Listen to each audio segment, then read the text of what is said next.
नमस्कार। कैसे हैं आप सब लोग। जैसा कि थंबनेल में आप लोग देख पा रहे हैं, यूपीएससी में सामान्य अध्ययन का जो पेपर हुआ है उसमें इंडियन पॉलिटी के जो प्रश्न आए, भारतीय संविधान के जो प्रश्न आए, उनके ऊपर इस वीडियो में हम लोग चर्चा करेंगे और आप लोग जान पाएंगे कि एक तो पॉलिटिकल साइंस विषय के विद्यार्थियों के लिए एक अच्छा संदेश है कि लगभग 19 से 20 प्रश्न 100 प्रश्न में से इस विषय के आए हैं, जो अपने आप में एक बहुत बड़ी बात है। दूसरी बात यह है कि जिस प्रकार के प्रश्नों की प्रकृति बदल रही है पिछले 4-5 वर्षों में, उसी तरीके के प्रश्न आए हैं। बैरेक्ट को ध्यान में रखते हुए प्रश्नों को बनाया गया। कॉन्सेप्ट के भी प्रश्न थे और बड़े सुंदर प्रश्न थे। इन 18, 19, 20 प्रश्नों में से 16 से 17 प्रश्न एक अच्छी तैयारी करने वाले विद्यार्थी के सही होने चाहिए।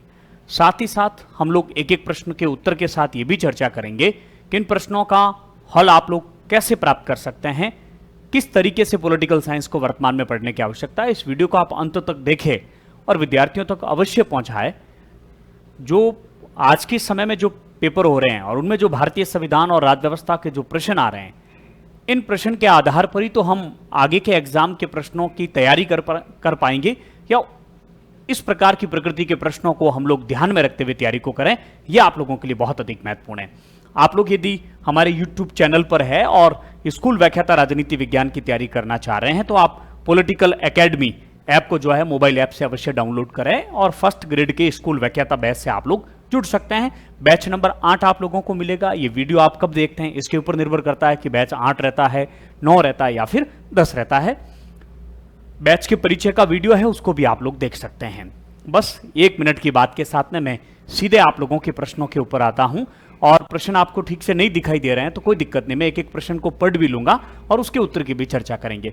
न केवल इन प्रश्नों के उत्तर बताना हमारा ध्येय है, मैं जानता हूं कि इस वीडियो को ऐसे हजारों विद्यार्थी भी देखेंगे जिन्होंने ये परीक्षा तो नहीं दी, लेकिन वो इस बात को जानते हैं कि आगामी आने वाली परीक्षाओं को देना है और संविधान को कैसे पढ़ना है, इस बात का आप लोगों को ध्यान रखना जरूरी है।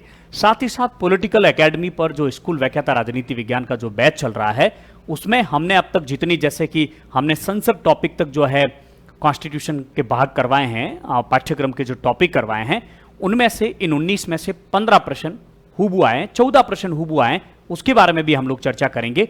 आप हमारे टेलीग्राम चैनल से जरूर जुड़े हैं। टेलीग्राम में मैं वो पीडीएफ भी डालूंगा जिसमें प्रश्न भी रहेंगे, इनके आंसर भी रहेंगे, और पॉलिटिकल एकेडमी से आए नोट्स में से उसके प्रूफ सहित भी मैं आप लोगों को टेलीग्राम में डालूंगा, तो आप वहां से भी जुड़ सकते हैं। टेलीग्राम का लिंक जो है मैं आप लोगों को दे दूंगा।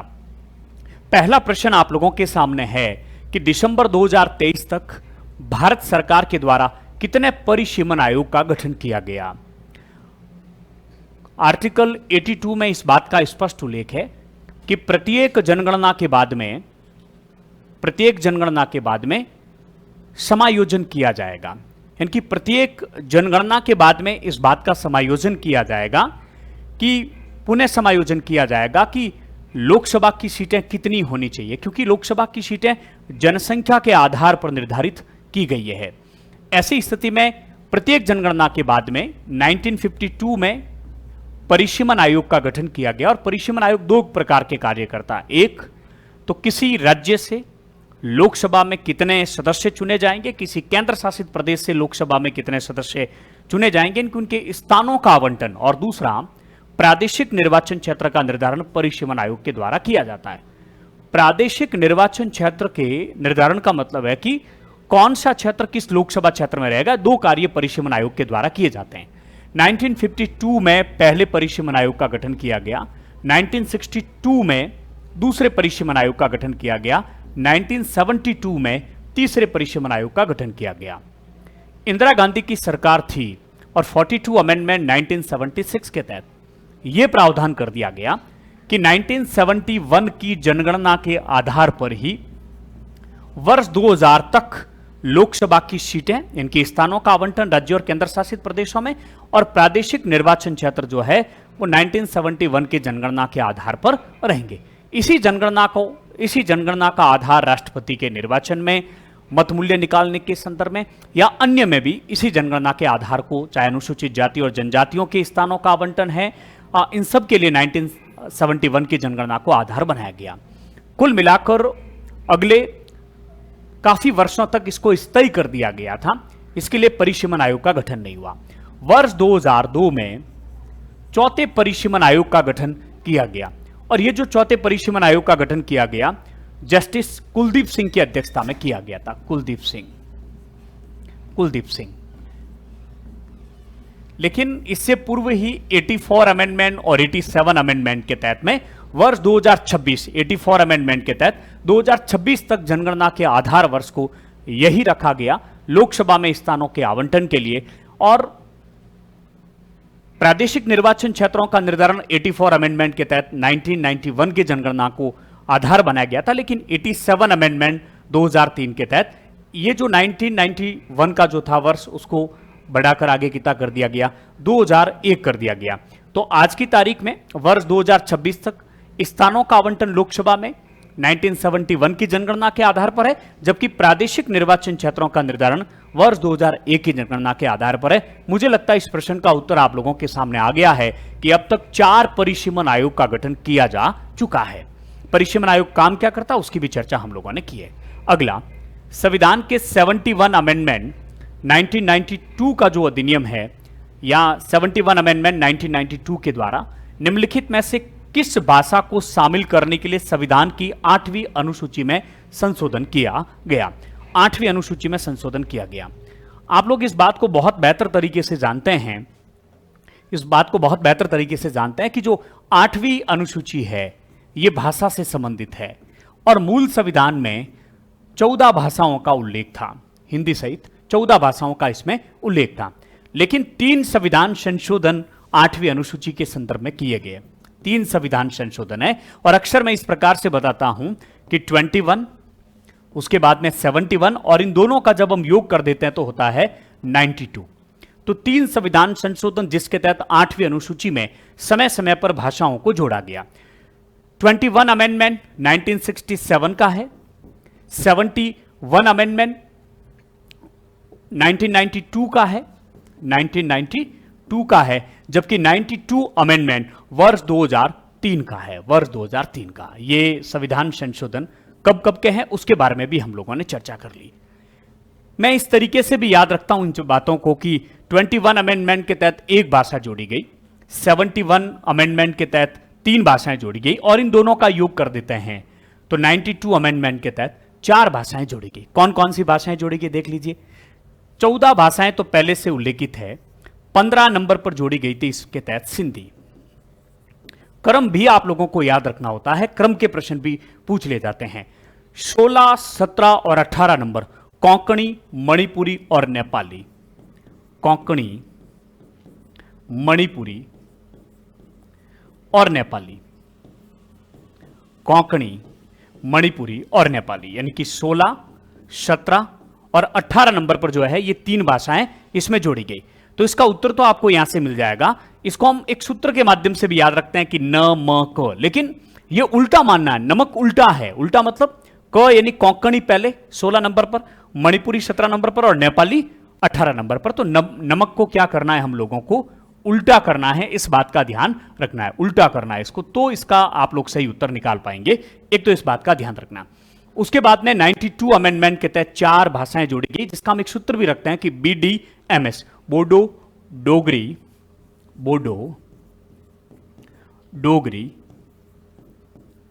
मैथिली और संथाली, ये 4 भाषाएं जोड़ी गई। काफी बार ये प्रश्न पूछे गए और इनका क्रम हो गया 19, 20, 21 और 22। BDMS ये सीधा सीधा ही है, बोडो, डोगरी, मैथिली और आप लोगों के संताली, ये 4 भाषाएं जोड़ी गई थी 92 अमेंडमेंट के तहत। तो आप लोग देख लीजिए 14 + 8, वर्तमान में इसमें कितनी भाषाओं का उल्लेख है, 22 भाषाओं का उल्लेख है। तो इसका उत्तर तो आप लोगों के हो गया। नमक उल्टा देखते हैं, नेपाली, मणिपुरी और कोंकणी। तो कौन सी भाषा नहीं जोड़ी गई, मैथिली इसके तहत नहीं जोड़ी गई। इसका उत्तर हो जाएगा ए, 1, 2 और 3। बहुत बार ये प्रश्न पूछे जाते हैं अनुसूचियों के, बहुत अच्छे प्रश्न है। अगला प्रश्न है, ये जो प्रश्न है ये प्रश्न संख्या 3 है। पहली बात तो मैं जो पेपर मेरे पास में जो है उन प्रश्नों के क्रमांक की बात कर रहा हूं, ये 1 नंबर, ये 2 नंबर और ये 3 नंबर। ये कक्षा 12 की NCERT से पूछा गया, NCERT। यदि एक प्रश्न भी पूछा जाता है एनसीईआरटी में, यूपीएससी जैसे एग्जाम में, तो बहुत बड़ी बात है। एनसीईआरटी से सीधा सीधा प्रश्न पूछा गया, स्वतंत्र भारत में राजनीति का दूसरा अध्याय और छठा अध्याय यदि आप ठीक से देखते हैं स्वतंत्र भारत की राजनीति का, इस प्रश्न को आप लोग चुटकियों में हल कर सकते हैं। और हमने यूट्यूब पर पूरी कक्षा 12 के एनसीईआरटी को करवा रखा है, वहां से भी हेल्प ले सकते हैं। भारतीय जनसंघ की स्थापना 1951 में श्यामा प्रसाद मुखर्जी के द्वारा की गई, और बिल्कुल सामने श्यामा प्रसाद मुखर्जी दे रखा है। दूसरा, सी राजगोपालाचार्य सामने दे रखा है। सी राजगोपालाचार्य ने 1959 में स्वतंत्र पार्टी का गठन किया था, तो इनके सामने जो सोशलिस्ट पार्टी है वो विकल्प ठीक नहीं है। कांग्रेस फॉर डेमोक्रेसी पार्टी का गठन जगजीवन राम के द्वारा ही किया गया, और बिल्कुल सही है। छठे अध्याय में स्पष्ट लिखा हुआ है कांग्रेस फॉर डेमोक्रेसी जगजीवन राम के द्वारा गठित राजनीतिक दल है। जबकि आचार्य नरेंद्र देव सोशलिस्ट पार्टी से संबंधित है, न कि स्वतंत्र पार्टी से संबंधित है। कुल मिलाकर कितने यहां पर है? 2 सही है। अब नीचे देखिए विकल्प, ये नए प्रकार के प्रश्नों की प्रकृति है। उपयुक्त में से कितने सही है? अब कौन से सही है नहीं पूछ रहा है आपसे, कितने सही है, तो 2 सही है, तो केवल 2 इसके अंतर्गत सही है, इसका उत्तर हो जाएगा 2।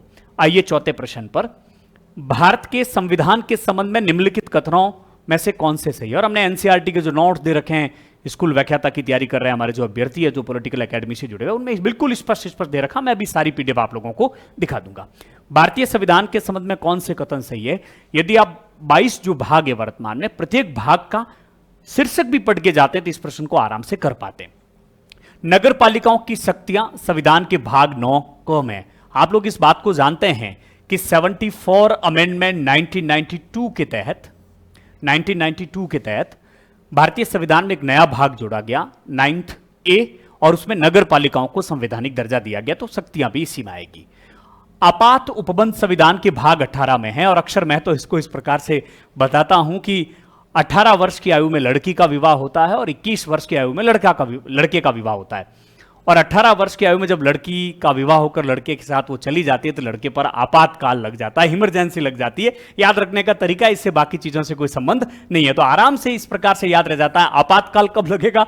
जब लड़की 18 वर्ष की हो जाएगी, किसी दूसरे के साथ चली जाएगी। एज ए मजाक में ये बात मैं कर रहा हूं, कोई भी अपने दिल पर इस बात को नहीं ले, बिल्कुल ये बात भी सही है। तीसरा, संविधान के संशोधन, इसको मैं इस प्रकार से याद रखता हूं, स से 20 संविधान संशोधन, एक ही आर्टिकल है 368, एक ही आर्टिकल है 368, तीनों के तीनों सही है, तो 1, 2 और 3 डी विकल्प इसका आप लोगों के सही होगा। ये 4 नंबर प्रश्न मैंने आप लोगों को हल करवाया है। हमें प्रश्नों को याद रखना होता है, कुछ फैक्ट हम लोगों को याद रखने हो, तो उसके लिए बहुत सी बातों से जोड़कर इन तथ्यों को याद रखने में कुछ तथ्य आसानी से याद हो जाते हैं, जिसमें ज्यादा हम लोग कंफ्यूज नहीं हो। अगला, भारत के संविधान के अनुसार निम्नलिखित में से कौन से कथन सही है? और हमारे संविधान में जो भारतीय संविधान की जो अनुसूची 7 है, इस अनुसूची 7 में संघ, राज्य और समवर्ती सूची में विषयों का बंटवारा कर रखा है केंद्र और राज्यों के बीच में, संघ सूची, राज्य सूची और समवर्ती। और आप सब जानते हैं कि राष्ट्रीय महत्व के जो विषय हैं संघ सूची में है, और केंद्र सरकार कानून बना सकती है, संसद कानून बना सकती है। क्षेत्रीय महत्व के जो विषय हैं वो राज्य सूची में, राज्य के विधानमंडल कानून बनाती है, लेकिन कुछ विशेष परिस्थितियों में संघ सरकार भी इनके ऊपर कानून बना सकती है। समवर्ती सूची में ऐसे विषय हैं जो क्षेत्रीय महत्व के भी है, प्रांतीय महत्व के भी है और राष्ट्रीय महत्व के भी विषय हैं, तो केंद्र सरकार और संघ सरकार दोनों कानून बना सकती है, लेकिन मतभेद होने पर अंतिम निर्णय संघ सरकार का माना जाता है। और आप लोगों को ये जानकारी है कि आर्टिकल 248 के तहत अवशिष्ट विषय भारत के केंद्र सरकार के पास में है, संसद उसके ऊपर कानून बनाती है। कई बार इसका प्रश्न भी पूछा जा चुका है। अब जरा देखिए, प्रश्न ये पूछा गया कि कौन सा विषय किस सूची से संबंधित है, और इस प्रश्न का उत्तर देने के लिए आपको तीनों सूचियों में जो विषय हैं लगभग 200 के करीबन हो जाएंगे। वो सब विषय यदि आपको याद है, सबको याद करने की आवश्यकता ही नहीं, बहुत से ऐसे विषय हैं जो देखते ही पता चल जाता है कि राष्ट्रीय महत्व के ऐसे है तो इसके ऊपर संघ सरकारी कानून बनाएगी।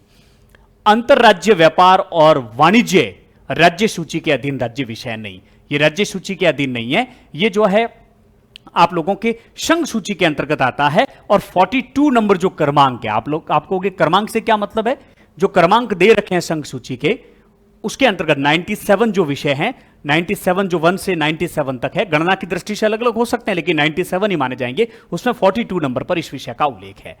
अंतरराज्यीय प्रवासन राज्य सूची के अधीन एक विषय है। अंतरराज्यीय प्रवासन भी राज्य सूची के अंतर्गत नहीं आएगा, यह भी आप लोगों के संघ सूची के अंतर्गत आएगा। 81 नंबर पर जो विषय है इसका उल्लेख है, अंतरराज्यीय संगरोध संघ सूची के अधीन विषय है। यह अंतरराज्यीय संगरोध यानी जो है क्वारंटीन, इंग्लिश में संगरोधन के लिए क्वारंटीन शब्द है, यह संघ सूची का विषय है और इसका उल्लेख भी 81 में ही है। दोनों का 81 में अथवा में दे रखा है, तो यह संघ सूची के अंतर्गत है। निगम कर राज्य सूची का विषय नहीं है, निगम कर 85 में जो है संघ सूची का विषय। तो सारे के सारे विषय संघ सूची के दे दिए, किसी में संघ सूची लिख दिया, किसी में राज्य सूची लिख दिया। वैसे प्रश्न ये कह रहा है कि भारत के संविधान के अनुसार निम्नलिखित में से कौन सा कथन सही है, तो कथन आप लोगों के कौन सा सही हो गया, सी कथन आप लोगों के क्या हो गया, सही हो गया। ये मैंने आप लोगों को प्रश्न करवाया 5 नंबर। अगला, भारत के उच्चतम न्यायालय ने निजता के अधिकार को भारत के संविधान के निम्नलिखित में से किस अनुच्छेद के अंतर्गत रखा। यह एक ऐसा प्रश्न है, मुझे नहीं लगता किसी के गलत हुआ होगा। आर्टिकल 21 जो जीवन के अधिकार से संबंधित है, शारीरिक और दैहिक सुरक्षा से संबंधित है। आपातकाल के दौरान भी आर्टिकल 20 और आर्टिकल 21 को राष्ट्रीय आपातकाल के दौरान भी निलंबित नहीं किया जा सकता है, आप लोग इस बात से परिचित है। सुप्रीम कोर्ट ने अपने अनेक मामलों में बहुत से ऐसे अधिकार है जिनको जीवन के अधिकार में शामिल किया है। केस पुट्टुस्वामी बनाम भारत संघवाद में सुप्रीम कोर्ट ने कहा कि गोपनीयता का जो अधिकार है, निजता का जो अधिकार है, वो भी जीवन के अधिकार के अंतर्गत शामिल है। तो इसका उत्तर आप लोगों के हो जाएगा कौन सा, आर्टिकल 21। हम कह सकते हैं कि सबसे व्यापक जो अनुच्छेद है वो 21 है, जिसमें सैकड़ों ऐसे मामले सुप्रीम कोर्ट ने बहुत से मामलों में, बहुत से निर्णय, विशाखा वाला मामले में, बहुत से ऐसे मामले जिनको इसके अंतर्गत डाल रखा। शुद्ध पानी का अधिकार है, नींद का अधिकार है, शुद्ध पर्यावरण का जो अधिकार है, जीने का जो अधिकार है, विदेश भ्रमण का अधिकार है, अलग अलग मामलों में सैकड़ों ऐसी बातें हैं जो आर्टिकल 21 के अंतर्गत है। यह मैंने आपको प्रश्न नंबर 6 हल करवाया। आप हमारे Telegram channel Surendra Singh Rajpurohit POL SCI political science search करेंगे टेलीग्राम पर तो आप लोगों को मिल जाएगा, अन्यथा मैं लिंक भी आपको कमेंट्स बॉक्स में दे दूंगा, आप जरूर जुड़े, वहां PDF भी आप लोगों को मिल जाएगी। विशेष रूप से स्कूल व्याख्याता राजनीति विज्ञान की तैयारी करने वाले विद्यार्थी, सेकंड ग्रेड की तैयारी करने वाले विद्यार्थी पॉलिटिकल साइंस को बिल्कुल हल्के में नहीं ले। सब्जेक्ट की तो फर्स्ट ग्रेड की तैयारी करने वाले तो हल्के में ले ही नहीं सकते, लेकिन सेकंड ग्रेड में भी बड़े लेवल के प्रश्न पूछे जाते हैं, विशेष रूप से पॉलिटिकल साइंस के। कॉन्स्टिट्यूशन के प्रश्न डायरेक्ट से पूछे जाते हैं, अभी उनके बारे में भी चर्चा करेंगे, आने वाले वो प्रश्न भी। चलो ये प्रश्न देख लीजिए। बाहर लोकसभा में आचार समिति के संबंध में निम्नलिखित कथनों में से सही है। आचार समिति को आप लोगों ने कभी पढ़ा ही नहीं होगा, बहुत कम विद्यार्थी जो आचार संहिता के बारे में बात की होगी। लोकसभा में बहुत सी समितियां होती है, संसद में बहुत सी समितियां होती है, उसमें से एक समिति है आचार संहिता। आचार संहिता लोकसभा के जो नियम प्रक्रियाएं हैं उसमें आचार समिति का स्पष्ट उल्लेख है और उसमें इसके संदर्भ में बहुत से प्रावधान भी कर रखे हैं। 2 नियमों की बात मैं करते हुए इस बात को आगे बढ़ाना चाहूंगा। लोकसभा के प्रक्रिया तथा कार्य संचालन नियम 316 कैपिटल ए और 233 ए, एक तो 316 ए और 233 कैपिटल ए। अब इनको जरा आप लोग देखिए, ये नियम कैपिटल ए आ रहा है, इसका मतलब इनको बाद में जोड़ा गया। 316 ए और 233 जो है ए। अब इसमें भी देखिए 316 एक में इस बात का स्पष्ट उल्लेख है कि ये जो आचार समिति होगी जिसमें अधिकतम कितने सदस्य हो सकते हैं, 15 सदस्य हो सकते हैं, इस बात का स्पष्ट उल्लेख है। और 2 में इस बात का उल्लेख है कि इसका कार्यकाल कितने वर्ष का होगा, 1 वर्ष का होगा। आप कहोगे दोनों तो है ही नहीं, पर मैंने एक सामान्य परिचय आप लोगों का आचार संहिता समिति के संदर्भ में करवाया है कि नियम 316 कैपिटल ए 1 में लिखा हुआ कि अधिकतम 15 सदस्य हो सकते हैं, अध्यक्ष के द्वारा इसका गठन किया जाएगा। 2 में लिखा हुआ है और 1 वर्ष का कार्यकाल रहेगा। प्रश्न का जो उत्तर मिलना था वो नियम 233 कैपिटल ए के 1 और 233 कैपिटल ए के 10 में इसका उत्तर मिल रहा था, खंड 10 में इसका उत्तर मिल रहा था। 233 कैपिटल ए में इस बात का स्पष्ट उल्लेख है जो यहां लिखा हुआ है। यहां लिखा हुआ केवल कोई लोकसभा का सदस्य, जबकि यहां लिखा हुआ है कोई सदस्य, कोई भी सदस्य अथवा लोकसभा का सदस्य किसी लोकसभा सदस्य के अनैतिक आचरण से संबंधित शिकायत कर सकता है। लोकसभा जबकि यहां क्या लिखा हुआ, केवल कोई लोकसभा का सदस्य ही किसी लोकसभा सदस्य के अनैतिक आचरण से संबंधित शिकायत कर सकता है लोकसभा के अध्यक्ष के माध्यम से आचार समिति को। लेकिन जबकि नियम 233 कैपिटल एक में क्या लिखा हुआ है कि कोई भी सदस्य अथवा लोकसभा का सदस्य, यानी कि केवल लोकसभा का सदस्य ही किसी लोकसभा सदस्य के अनैतिक आचरण की शिकायत नहीं कर सकता है, बल्कि अन्य व्यक्ति भी उसकी शिकायत कर सकता है। लेकिन शर्त लिखी हुई इसमें एक कि वो लोकसभा सदस्य के माध्यम से ही शिकायत करेगा, वो खुद नहीं कर सकता है। दूसरा व्यक्ति कर सकता है, लेकिन माध्यम कौन होगा? लोकसभा का सदस्य के माध्यम से वो शिकायत की जा सकती, लेकिन लोकसभा का सदस्य या लोकसभा का जो सदस्य नहीं है, कोई अन्य व्यक्ति भी लोकसभा के किसी सदस्य के अनैतिक आचरण के संबंधित उसकी शिकायत की जा सकती है। इस बात का स्पष्ट उल्लेख है नियम 233 कैपिटल ए के अंदर। तो इस आधार पर आपका कथन ये तो एकदम क्या हो गया, गलत हो गया। 233 कैपिटल ए 10 नियम में, नियम के खंड जो 10 है उसमें स्पष्ट लिखा हुआ है कि आचार समिति ऐसा कोई मामला जो न्यायालय में विचाराधीन है, न्यायालय में विचाराधीन है, यानी न्यायपालिका में पहले से कोई मुद्दा चल रहा है, तो उसमें आचार समिति बिल्कुल भी हस्तक्षेप नहीं करेगी। इस बात का भी आप लोगों को ध्यान रखना है, यह स्पष्ट लिखा हुआ है। यह समिति किसी ऐसे मामले पर विचार नहीं कर सकती जो क्या है, न्यायाधीन है या न्यायालय की प्रक्रिया में है। किसी न्यायालय में कोई मामला चल रहा है तो यह उसमें हस्तक्षेप नहीं करेगी। और तीसरी बात, यह एक प्रारंभ में तदर्थ समिति थी, इस बात का भी आप लोगों को ध्यान रखना है। तो 3 नंबर विकल्प यदि हम गलत करते हैं तो सीधा ही 2 नंबर विकल्प यदि गलत होता है तो इसका मतलब यह सही नहीं हो सकता है, यह सही नहीं हो सकता है, फिर 1 2 3 भी सही नहीं हो सकता है। तो केवल और केवल कौन सा होगा? सी सही होगा। यदि इतनी सी सामान्य जानकारी, हालांकि यह प्रश्न छोड़ने वाला प्रश्न था, क्योंकि मुझे नहीं लगता कि यहां तक नियम इतने किसी ने ढंग से पढ़े होंगे। यह बहुत सरल प्रश्न था। डॉक्टर राजेंद्र प्रसाद के कार्यभार संभालने से पहले संविधान सभा के अस्थायी सभापति कौन थे? डॉक्टर सच्चिदानंद सिन्हा। संविधान सभा की जो 9 दिसंबर 1946 को जो संविधान सभा की पहली बैठक होती है, जेबी कृपलानी ने उनको पहले वक्ता के रूप में राज्यसभा के संविधान सभा के अस्थायी अध्यक्ष के रूप में, सभापति के रूप में उनको आमंत्रित किया था, सच्चिदानंद सिन्हा को, सबसे वयोवृद्ध होने के कारण। लेकिन आप जानते हैं कि दूसरी बैठक 10 दिसंबर को और तीसरी जो बैठक थी 11 दिसंबर 1946 को, उस दिन डॉक्टर राजेंद्र प्रसाद संविधान सभा के स्थायी सभापति निर्वाचित कर दिए जाते हैं। ये तो किसी का गलत होना ही नहीं चाहिए। भारत सरकार के अधिनियम 1935 के संदर्भ में कौन से कथन सही है? देखिए, अधिनियम यदि पाठ्यक्रम में है तो जरूर प्रश्न आता है, और सबसे अधिक प्रश्न आने की संभावना रहती है 1935 का जो एक्ट है और 1919 का जो एक्ट है उसमें से। लेकिन 1935 से बहुत अच्छे प्रश्न आते हैं।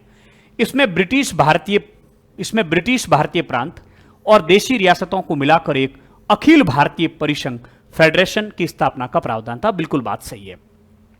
ब्रिटिश भारत 2 भागों में था। एक ब्रिटिश प्रांत, जिसको हम, यानी कि भारत ब्रिटिश काल में 2 भागों में था। एक ब्रिटिश प्रांत जहां अंग्रेजों का सीधा शासन था, और दूसरा देशी भारत, जिसमें देशी रियासतें थी। 565 की संख्या लगभग थी। देशी भारत 2 भागों में था। इस अधिनियम के तहत इन दोनों को सम्मिलित करके एक अखिल भारतीय परिसंघ, फेडरेशन बनाने का प्रावधान था। हालांकि यह सफल नहीं हुआ, तो कथन यह जरूर सही है। रक्षा और विदेश संबंधी जो मामले हैं, शेड्यूल 7, वहां पर भी अनुसूची 7 में ही 1935 के अधिनियम में भी अनुसूची 7 में संघ सरकार और राज्य सरकार, यानी कि केंद्र का जो विधानमंडल है और राज्य का जो विधानमंडल, उसके बीच में शक्तियों का बंटवारा कर रखा है। और उसमें शायद 4 नंबर पे रक्षा और विदेश संबंधी मामले परिसंघीय विधानमंडल के नियंत्रण के अधीन रखे गए। या परिसंघीय का मतलब है जो संघीय जो विधानमंडल है उसके अधीन रखे गए थे। दोनों कथन इसके अंतर्गत आप लोगों के क्या रहेंगे? सही रहेंगे। दोनों कथन आप लोगों के सही रहेंगे। सी सही है। यहां देख लीजिए, अगला बड़ा सुंदर प्रश्न आया है। और हमने जब कॉन्स्टिट्यूशन में जब संसद की शक्तियों को करवाया था, और उस समय आर्टिकल 368 के तहत संविधान संशोधन की शक्ति करवाई थी, ये तीनों के तीनों शब्द लिखे थे हमने। आर्टिकल 368, 2 प्रश्न आगे देखिए। एक तो भाग कौन सा है? संविधान संशोधन से संबंधित भाग 20 है। और दूसरा प्रश्न की आर्टिकल 368(1) में इस बात का स्पष्ट उल्लेख है कि संसद जो है संविधान में परिवर्तन और निरसन कर सकती है। यह स्पष्ट लिखा हुआ है आर्टिकल 368। आइए हम आपको ये तो मैं आप लोगों को दिखाई देता हूं। प्रश्न नंबर 16 है, और यहां हमने इसको करवाया था। बैर एक्ट से हूबू लैंग्वेज पूछी गई और आप लोगों को यदि इस प्रकार के प्रश्नों के उत्तर देने होते हैं तो ऐसी स्थिति में आपको ठीक से इन सारी चीजों को पढ़ना होगा। ये लास्ट में मैं आपको पूरी पीडीएफ दिखाऊंगा कि हमने जो कंटेंट करवाया है उसमें कहां से किस किस प्रकार के प्रश्न आए हैं वो हमने प्रयास किया। ये देखिए, संविधान संशोधन आप लोग देख पा रहे हैं, तो संविधान संशोधन विधेयक आर्टिकल 368 के तहत संसद संविधान के किसी उपबंध में परिवर्तन यानी उसको बढ़ाया जा सकता है, उसमें कुछ जोड़ा जा सकता है, परिवर्तन किया जा सकता, संशोधन किया जा सकता, निरसन यानी उसको समाप्त किया जा सकता, निरसित किया जा सकता है। तो ये सीधा सीधा प्रश्न यहां से पूछा गया, तो तीनों सही थे। बड़ा अच्छा प्रश्न था और इस प्रकार के प्रश्नों को हल करने के लिए बहुत गहराई से अध्ययन करना होता है, बैर एक्ट को ठीक से पढ़ना होता है, बहुत ध्यान रखना होता, तब ऐसे प्रश्नों के उत्तर दे पाते हैं। बहुत कम विद्यार्थी रहेंगे जिनका प्रश्न सही हुआ होगा। 1, 2 और 3 तीनों इसमें क्या है, सही है। अगला बहुत अच्छा प्रश्न, संसद टॉपिक जो हमने करवाया उसमें से 5 से 6 प्रश्न कवर हुए। जितने भी प्रश्न पूछे गए सब कंटेंट में से आए, हम आपको बता भी देंगे। संसद में धन विधेयक के संबंध में क्या प्रावधान है? पहली बात तो धन विधेयक की विशेष प्रक्रिया जो है वो अनुच्छेद 109 में दे रखी है और अनुच्छेद 109 में इस बात का एक में स्पष्ट उल्लेख है कि धन विधेयक पहले राज्यसभा में पुरस्तापित नहीं किया जाएगा। धन विधेयक पहले राज्यसभा में पुरस्तापित नहीं किया जाएगा। देखिए आप लोग, अनुच्छेद 109 में धन विधेयक के संबंध में विशेष प्रक्रिया है, बिल्कुल सही है। अनुच्छेद 117 में वित्त विधेयक के संदर्भ में विशेष उपबंध है, जबकि अनुच्छेद 107 में जो वित्त विधेयक नहीं है, पहली श्रेणी के वित्त विधेयक जो पहले लोकसभा में रखे जाते हैं और धन विधेयक, इन दोनों को छोड़कर अन्य प्रकार के जो सामान्य विधेयक जिनको कह सकते हैं उसकी प्रक्रिया है आप लोगों के 107 में, जबकि धन विधेयक को परिभाषित कर रखा है अनुच्छेद 110 में। धन विधेयक राज्यसभा में पुरस्तापित नहीं किया जाएगा, इस बात का स्पष्ट उल्लेख है अनुच्छेद 109 के खंड 1 में। धन विधेयक के संदर्भ में एकदम स्पष्ट बात आप लोग फिर से समझ लीजिए, धन विधेयक पहले लोकसभा में ही रखा जाता है और धन विधेयक लोकसभा के द्वारा पारित करने के बाद में और राज्यसभा में पारित किया जाता है। कॉन्स्टिट्यूशन में जो लैंग्वेज है वो पारित है।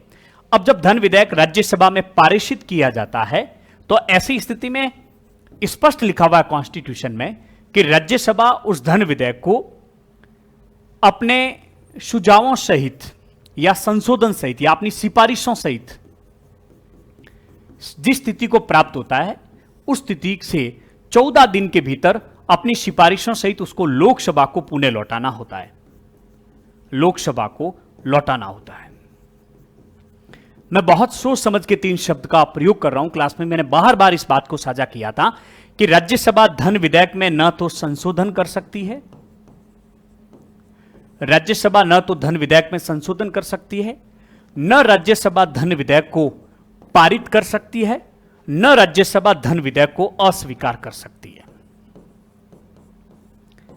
राज्यसभा धन विधेयक को अस्वीकार भी नहीं कर सकती है, राज्यसभा धन विधेयक को पारित कभी भी नहीं करती है, राज्यसभा धन विधेयक में संशोधन नहीं कर सकती है, राज्यसभा अपनी सिफारिशों सहित लोकसभा को उसको वापस लौटाना होता है 14 दिन की अवधि तक।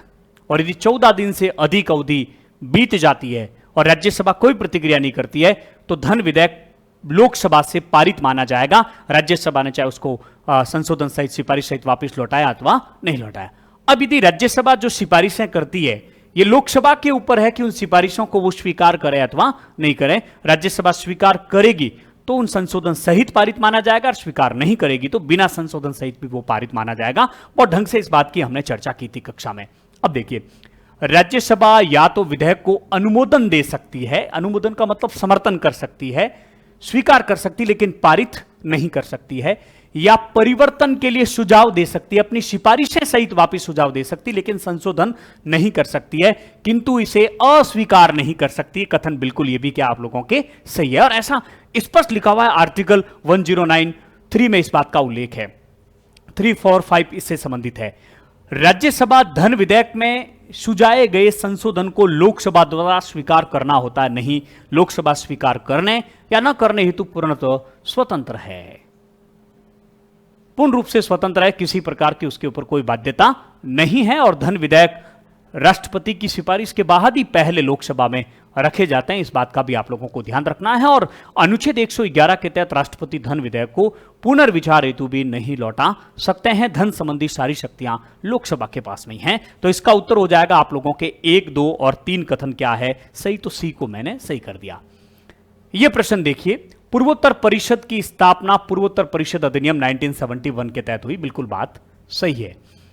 वर्ष 2002 में इसमें संशोधन किया गया और इस संशोधन के तहत परिषद में निम्नलिखित में से किन सदस्यों को शामिल किया गया? सदस्यों को किसको शामिल किया गया? तो वर्ष 2002 में संशोधन करके पूर्वोत्तर परिषद में पहले 7 सदस्य थे पूर्वोत्तर के, जो हमारी 7 सिस्टर जिनको हम कहते हैं। बाद में इस संशोधन के तहत सिक्किम को इसमें शामिल कर दिया, तो आज की तारीख में 8 राज्य इसके अंतर्गत शामिल है। तो इन सभी राज्यों के राज्यपाल, इन सभी राज्यों के मुख्यमंत्री, और यह भी प्रावधान किया गया कि भारत के राष्ट्रपति 3 सदस्यों को उसमें मनोनीत कर सकते हैं, नाम निर्देशित कर सकते हैं। ये तीनों इसके अंतर्गत संशोधन करके शामिल किया गया। जबकि गृह मंत्री इसके जो है पदेन अध्यक्ष होते हैं, तो इनका प्रावधान इस समय नहीं किया गया था। तो 3 इसके अंतर्गत सही है, 1, 2 और 3 इसके अंतर्गत ए में आप लोगों के विकल्प सही हो जाएगा।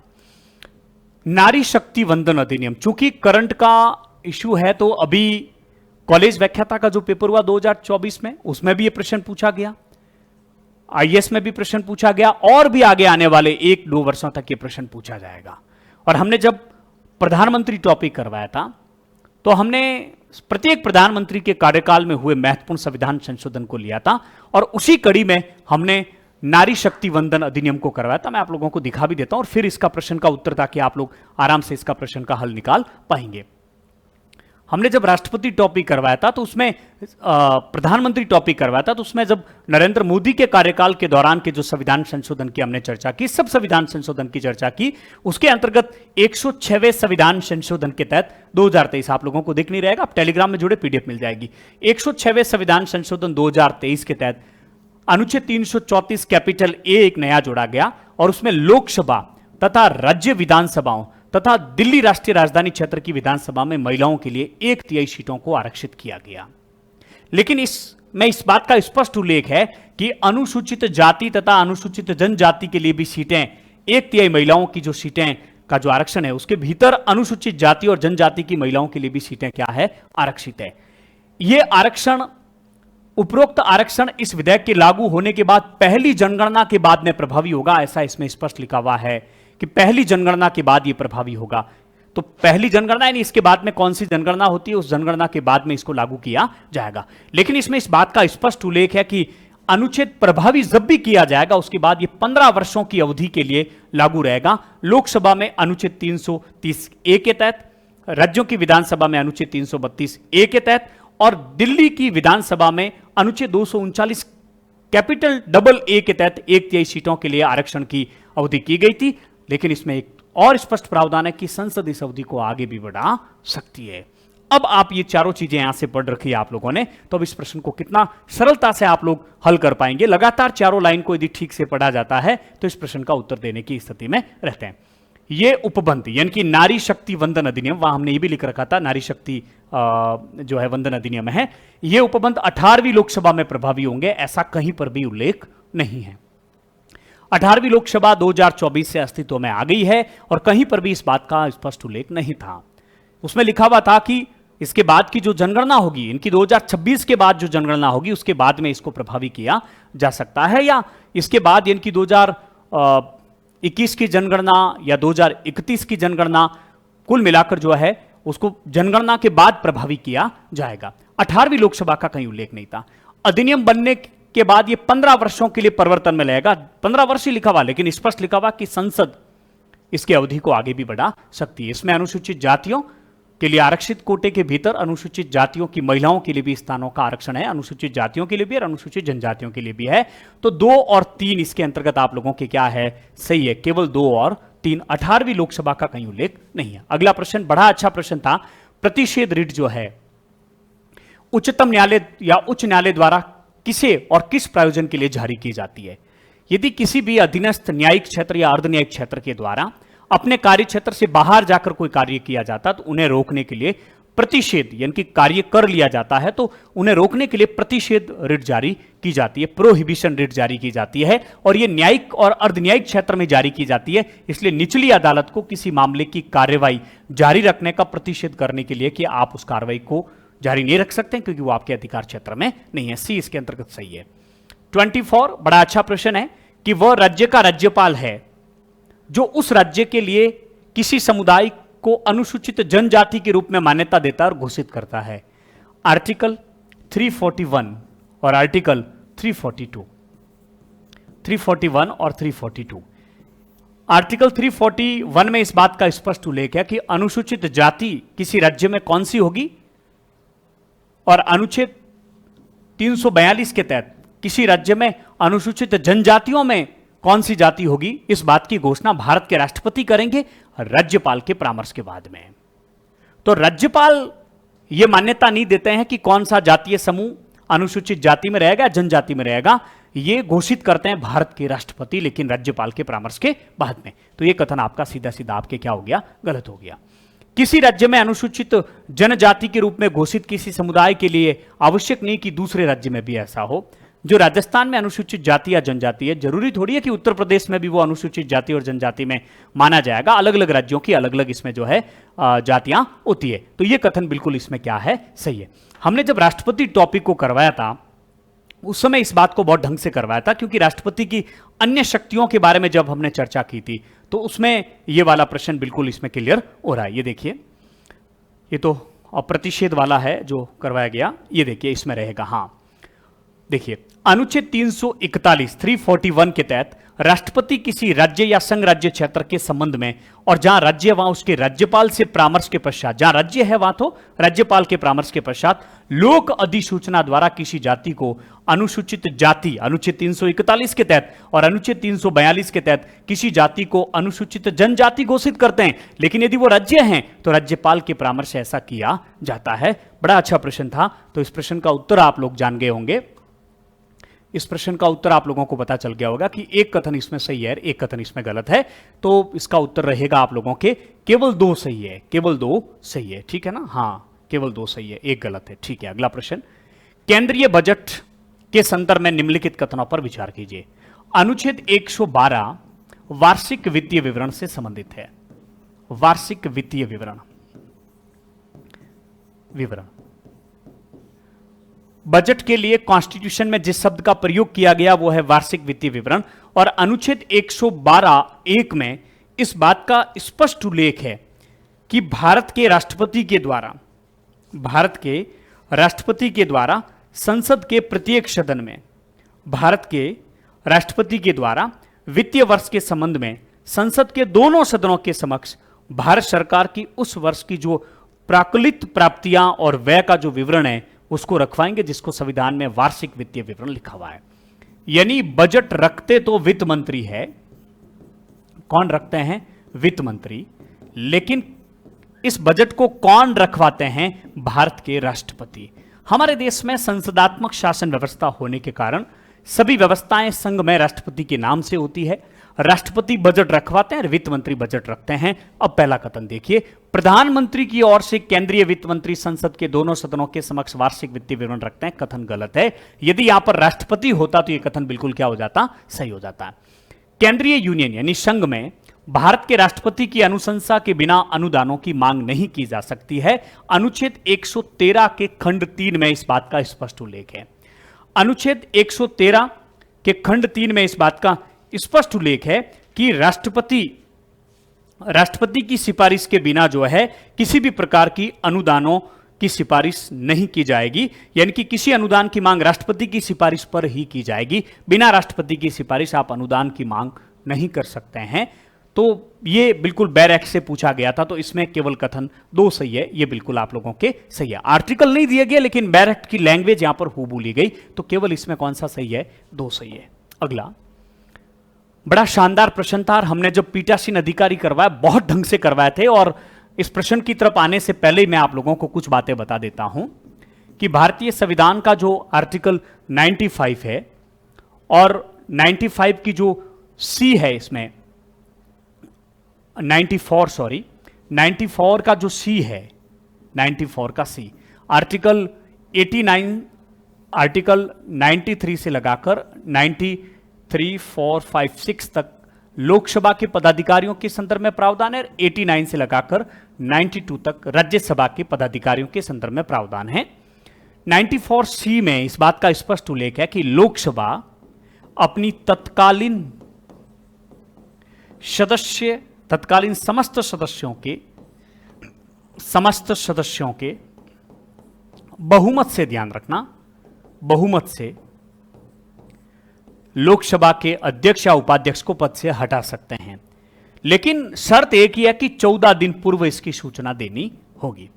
आर्टिकल 95, आर्टिकल 96 की जो खंड 1 और 96 का जो खंड 2 है, इसमें इस बात का स्पष्ट उल्लेख है, 96(1) में इस बात का स्पष्ट उल्लेख है कि जब लोकसभा अध्यक्ष को हटाने के लिए प्रस्ताव सदन में विचाराधीन होगा तब वो पीठासीन नहीं होंगे, यानी कि वो पीठ पर नहीं बैठेंगे, पीठासीन अधिकारी नहीं होंगे।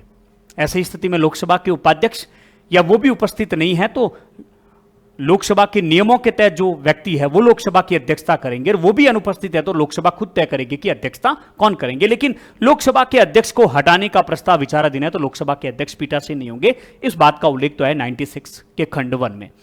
96 के खंड 2 में इस बात का स्पष्ट उल्लेख है कि लोकसभा के अध्यक्ष के हटाने के लिए जब प्रस्ताव विचाराधीन है, ऐसी स्थिति में वो उस कार्यवाही में भाग ले सकते हैं, इनकी बैठक की कार्यवाही में भाग ले सकते हैं। आप पूछोगे क्यों?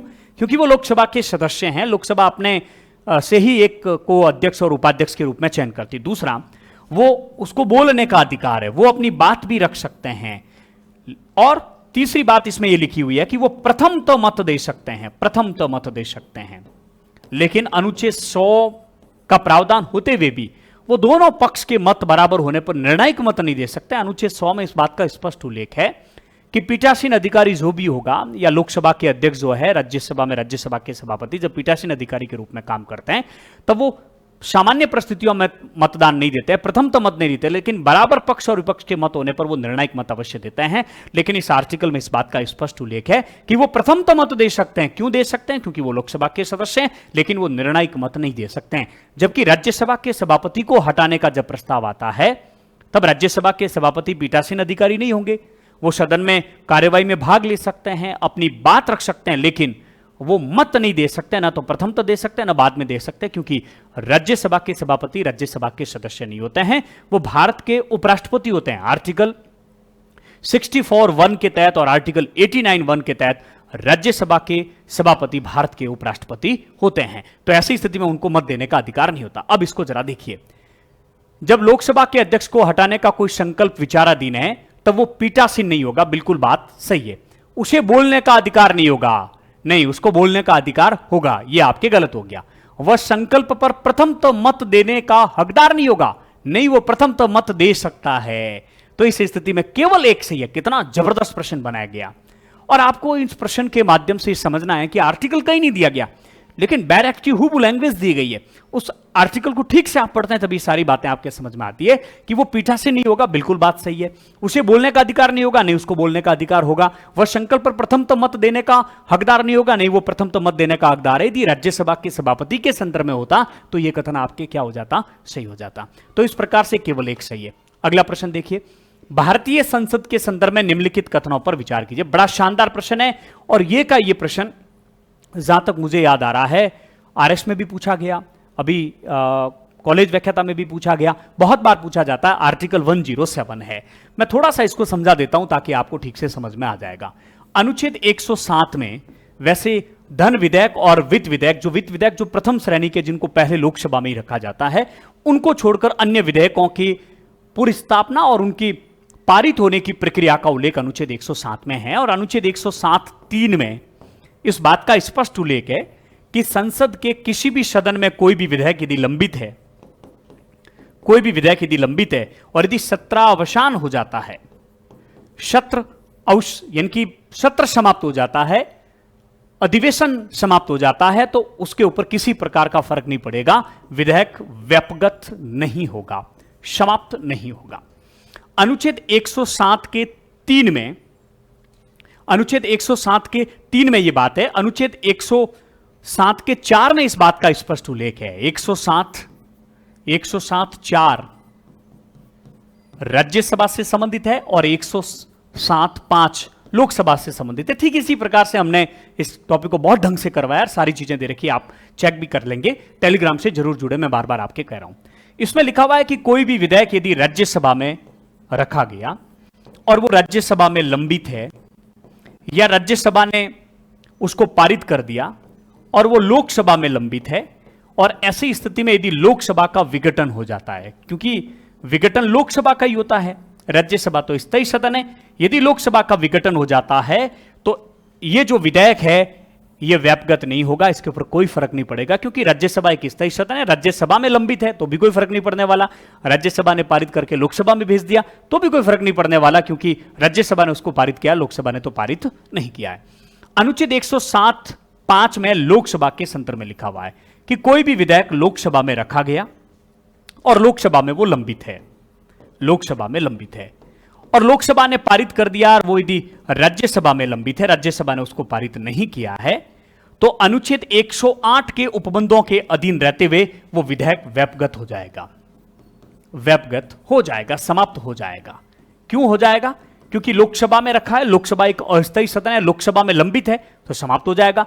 लोकसभा ने उसको पारित कर दिया, राज्यसभा में गया, राज्यसभा में लंबित है, तो जिसने पारित किया वो लोकसभा ही विघटित हो गई है, तो वो समाप्त हो जाएगा। लेकिन लोकसभा ने पारित कर दिया और राज्यसभा में गया, राज्यसभा ने पारित कर दिया, या राज्यसभा ने पारित नहीं किया, उसको अस्वीकार कर दिया, संशोधन सहित वापस लौटा दिया, 6 माह से अधिक का समय व्यतीत हो गया, तो अनुच्छेद 108 के तहत यदि राष्ट्रपति ने संयुक्त बैठक के आशय की सूचना दे दी है, और इस बात का स्पष्ट उल्लेख है अनुच्छेद 108 के 5 में, यदि राष्ट्रपति ने दोनों सदनों में लोकसभा और राज्यसभा में मतभेद हो गया और यदि ऐसी स्थिति में राष्ट्रपति ने संयुक्त बैठक की आशय की सूचना दे दी है, तो संयुक्त बैठक दे दी और उसके बाद यदि लोकसभा विघटित हो गई है तो भी संयुक्त बैठक होगी और उस विधेयक के भविष्य का निर्माण होगा, इनकी उस विधेयक को उसमें पारित किया जाएगा।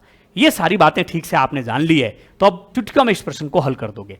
लोकसभा में लंबित कोई विधेयक उसके विघटन हो जाने पर व्यापगत हो जाता, बिल्कुल बात सही है। लोकसभा में रखा गया, लोकसभा में लंबित है, लोकसभा विघटित हो गई है तो वो विधेयक जो है समाप्त हो जाएगा, व्यापगत। दूसरा, लोकसभा ने उसको पारित कर दिया, राज्यसभा में लंबित कोई विधेयक लोकसभा के विघटन होने पर व्यापगत हो जाएगा, ये बात भी बिल्कुल सही है, अभी हमने चर्चा की। तीसरी बात देखिए, कोई विधेयक जिसके संबंध में भारत के राष्ट्रपति ने सदनों की संयुक्त बैठक आहूत करने के अपने आशय की सूचना दे दी है, लोकसभा का विघटन हो जाने पर व्यापगत हो जाएगा, नहीं व्यापगत होगा। यदि संयुक्त बैठक की आशय की सूचना दे दी है, और संयुक्त बैठक कब बुलाई जाती है? जब एक सदन, दोनों में से कोई भी सदन किसी विधेयक को पारित कर देती है, दूसरे सदन में पारित किया जाता है, दूसरा सदन यदि उसे अस्वीकार कर दे, कुछ संशोधन सहित वापस लौटाए और वो सदन उन संशोधनों को स्वीकार नहीं करे, या 6 माह से अधिक, ध्यान रखना वहां लिखा हुआ 6 माह से अधिक का समय बीत जाता है, तो ऐसी स्थिति में राष्ट्रपति संयुक्त बैठक के आशय की सूचना देते हैं। यदि सदन अधिवेशन में है तो संदेश के द्वारा, और सदन यदि अधिवेशन में नहीं है, उस सदन बैठक में है तो संदेश के द्वारा, यदि सदन की कोई बैठक नहीं हो रही है तो अधिसूचना के द्वारा सूचना दी जाती है, और उसके बाद यदि लोकसभा विघटित भी हो जाती है तो भी विधेयक व्यापगत नहीं होता है, संयुक्त बैठक होती है और उस संयुक्त बैठक का निर्णय होता है। अनुच्छेद 108 के खंड 5 में इस बात का स्पष्ट उल्लेख है, तो यह आप लोगों के क्या हो गया, गलत हो गया, तो इसमें 1 और 2 आप लोगों के सही है। अंतिम प्रश्न देख लीजिए आप लोग, भारत के संसद के संदर्भ में कौन से प्रश्न सही है? बड़ा अच्छा प्रश्न था, इसको भी बहुत ढंग से हमने करवाया। भारत के राष्ट्रपति द्वारा किसी सदन के सत्रावसान के लिए मंत्रिपरिषद के परामर्श की आवश्यकता नहीं है, मंत्रिपरिषद के परामर्श की आवश्यकता है। आर्टिकल 85, 86 और 87 के तहत, चाहे राष्ट्रपति सत्र अवसान कर रहे हैं, चाहे सत्र आहूत कर रहे हैं, या लोकसभा को भंग कर रहे हैं, ऐसी स्थिति के अंतर्गत लोकसभा राष्ट्रपति जो है मंत्रिपरिषद के परामर्श पर ही ये कार्य करते हैं। हां, यदि मंत्रिपरिषद ने लोकसभा में बहुमत खो दिया है तो ऐसी स्थिति में वो उनके परामर्श को मानने के लिए बाध्य नहीं है। तो भारत के राष्ट्रपति द्वारा किसी सदन के सत्रावसान के लिए मंत्रिपरिषद के परामर्श की आवश्यकता नहीं होती, यह कथन गलत है, आवश्यकता होती है संसदात्मक शासन व्यवस्था के अंतर्गत। दूसरा, सदन का सत्रावसान सामान्यतः सदन के अनिश्चित काल के लिए स्थगित होने के पश्चात किया जाता है, किंतु भारत के राष्ट्रपति द्वारा उस सदन का सत्रावसान करने पर कोई वर्जन नहीं है जो सत्र में है। यहां लिखा हुआ है कि सदन का सत्र चल रहा है किसी भी सदन का सत्र चल रहा है और उसको अनिश्चित काल के लिए लोकसभा के अध्यक्ष ने या राज्यसभा के सभापति ने स्थगित कर दिया है, तो उसके बाद उसका सत्रावसान किया जा सकता है। लेकिन यदि सदन का सत्र चल रहा है तो ऐसी स्थिति में भी राष्ट्रपति उसका सत्रावसान कर सकते हैं। बिल्कुल बात सही है। तो राष्ट्रपति कभी भी मंत्रिपरिषद के परामर्श से सत्रावसान कर सकते हैं, चाहे उसको अनिश्चित काल के लिए स्थगित कर रखा है सदन को, या फिर वो सदन का सत्र चल रहा है तो भी वो ऐसा कर सकते हैं। बिल्कुल बात सही है। लोकसभा का विघटन भारत के राष्ट्रपति द्वारा, लोकसभा का विघटन का मतलब लोकसभा को भंग भारत के राष्ट्रपति द्वारा असाधारण परिस्थितियों को छोड़कर मंत्रिपरिषद के परामर्श से किया जाएगा। बिल्कुल बात सही है। असाधारण परिस्थितियों का यहां पर मतलब है कि यदि मंत्रिपरिषद को लोकसभा में बहुमति नहीं है तो ऐसी स्थिति में मंत्रिपरिषद का परामर्श मानने के लिए राष्ट्रपति बाध्य नहीं है। अन्यथा प्रत्येक परिस्थिति के अंदर राष्ट्रपति मंत्रिपरिषद के परामर्श से ही लोकसभा को विघटित करेंगे, अन्यथा वो विघटित नहीं कर सकते हैं। लेकिन ऐसी असाधारण परिस्थिति है कि मंत्रिपरिषद को लोकसभा में बहुमति प्राप्त नहीं है, एक ऐसी मंत्रिपरिषद जो लोकसभा में बहुमत खो चुकी है, तो उस मंत्रिपरिषद के परामर्श से वो लोकसभा को विघटित करे कोई जरूरी नहीं है। तो ये कथन भी बिल्कुल सही है। बड़ा अच्छा प्रश्न था और इसका उत्तर है केवल 1 और केवल 2 और 3, ये सी इसका उत्तर रहेगा और इसको भी बहुत ढंग से हमने करवा रखा है। अब मैं सारी पीडीएफ है फटाफट मैं आप लोगों को दिखा देता हूं कौन कौन से प्रश्न है। ये देखिए, अब तक जो है ये चौथा परिसीमन आयोग जो है 2002 में कुलदीप सिंह की अध्यक्षता में गठित किया गया था। इससे पहले 1952, 1962, 1972 और वर्ष 2002 में चौथा परिसीमन आयोग था। उसके बाद में 71 अमेंडमेंट के तहत कोंकणी, नेपाली और मणिपुरी भाषा जोड़ी गई। दूसरे प्रश्न का उत्तर था। Jagjivan Ram Congress for democracy political academy के जो हमने एनसीईआरटी के जो नोट्स दे रखे उसमें यह है। सोशलिस्ट पार्टी आचार्य नरेंद्र देव, भारतीय जनसंघ श्यामा प्रसाद मुखर्जी, स्वतंत्र पार्टी श्री राजगोपालाचार्य। ये देखिए, नगर पालिकाओं से संबंधित संविधान का भाग जो 9 है, 9A है, कैपिटल ए है, और आपात उपबंध भाग 18 में संविधान संशोधन जो है भाग 20 में, यहां से उत्तर भी हो जाएगा। और आर्टिकल 21 प्राण और दैहिक स्वतंत्रता का जो संरक्षण है, उच्चतम न्यायालय ने विभिन्न मामलों में निम्न अधिकारों को इसमें शामिल किया। इसमें 5 नंबर पे हमने लिख रखा था, केस पुट्टा स्वामी बनाम भारत संघ वर्ष 2017 के मामले में इस निर्णय दिया था। संविधान संशोधन विधेयक के संदर्भ में बात आप लोगों से कर चुका हूं और आर्टिकल 368 की भी बात कर चुका हूं। धन विधेयक के संदर्भ में देखिए प्रक्रिया 109 में, और ये बात जो मैंने आपको बताई वो लिख रखी है और यहां पर भी वो सारी बातें आप लोगों की लिख रखी है। अनुच्छेद 108 के बारे में भी चर्चा हमने कर रखी है, ये मैंने बता दिया आप लोगों को। ये प्रतिषेध के बारे में, न्यायिक अर्धन्यायिक संस्थाओं के विरुद्ध में, यह हमने बात कर दी 341, 342। यह अनुच्छेद 112 के बारे में जो राष्ट्रपति जो है वार्षिक वित्तीय विवरण को रखवाते हैं उसके बारे में है। ये लोकसभा के अध्यक्ष के संदर्भ में देखिए, जब अध्यक्ष या उपाध्यक्ष पद से हटाने का कोई संकल्प विचाराधीन हो तब वो पीठासीन नहीं होंगे। 96(1) के तहत वो पीठासीन नहीं होंगे। 96(2) के तहत वो देखिए इसमें कार्रवाई में भाग ले सकते हैं, बोल सकते हैं, लेकिन ऐसी कार्रवाई के दौरान अन्य किसी विषय पर प्रथमतः ही मत देने का हकदार है उनको, लेकिन मत बराबर होने पर मत नहीं दे सकते हैं। और अनुच्छेद 107(5) में मैंने आप लोगों को बताया था कि कोई भी विधेयक जो लोकसभा में लंबित है या लोकसभा के द्वारा पारित कर दिया गया, राज्यसभा में लंबित है, अनुच्छेद 108 के उपबंध के अधीन रहते हुए लोकसभा के विघटन पर व्यवगत हो जाएगा। ये देखिए, अनुच्छेद 108(5) में इस बात का स्पष्ट उल्लेख है कि राष्ट्रपति द्वारा संयुक्त बैठक की सूचना के पश्चात लोकसभा यदि विघटित या भंग हो जाती है तो संयुक्त बैठक होगी और विधेयक पारित किया जाएगा। ये इसके संदर्भ में है। और ये आर्टिकल 85 जो सबसे लास्ट में करवाया कि 85 संसद के सत्रावसान और विघटन के संदर्भ में है। अनुच्छेद 85(2) में लिखा हुआ है कि राष्ट्रपति संसद के सदनों या किसी सदन का अधिवेशन का सत्रावसान करेंगे। और यहां बहुत महत्वपूर्ण हमने डाल रखा है कि उपयुक्त कार्य राष्ट्रपति मंत्रिपरिषद के परामर्श पर करते हैं, लेकिन एक ऐसी मंत्रिपरिषद जो लोकसभा में बहुमत खो चुकी है का परामर्श मानने हेतु राष्ट्रपति बाध्य नहीं है। तो कैसी लगी आप लोगों को एक कक्षा, आप लोग हमें जरूर बताएं कमेंट्स करके। अधिक से अधिक विद्यार्थियों तक इस बात को जरूर पहुंचाएं कि किस प्रकार के प्रश्न आ रहे हैं। और आप लोगों के लिए बहुत उपयोगी कक्षा थी। आप लोगों को इन कक्षाओं के ये जो प्रश्न आ रहे हैं, कॉलेज व्याख्याता में जो कॉन्स्टिट्यूशन के जो प्रश्न आए हैं, जो है यूपीएससी में जो प्रश्न आए, इन प्रश्नों के आधार पर आपको आगे के परीक्षाओं की तैयारी करनी चाहिए। और यदि आप फर्स्ट ग्रेड पॉलिटिकल साइंस से तैयारी कर रहे हैं तो पॉलिटिकल एकेडमी के डिजिटल प्लेटफॉर्म पर आप लोगों का हार्दिक स्वागत है। Thank you very much.